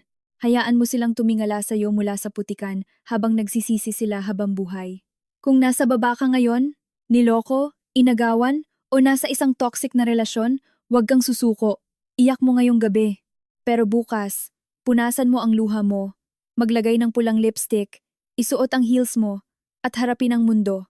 Huwag kang maghintay ng knight in shining armor. Gawin mong mandirigma ang sarili mo.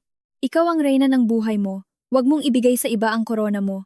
Ngayon, habang hawak ko si Malaya at naririnig siyang tumawag ng mama, alam kong nasa rurok na ako ng kaligayahan.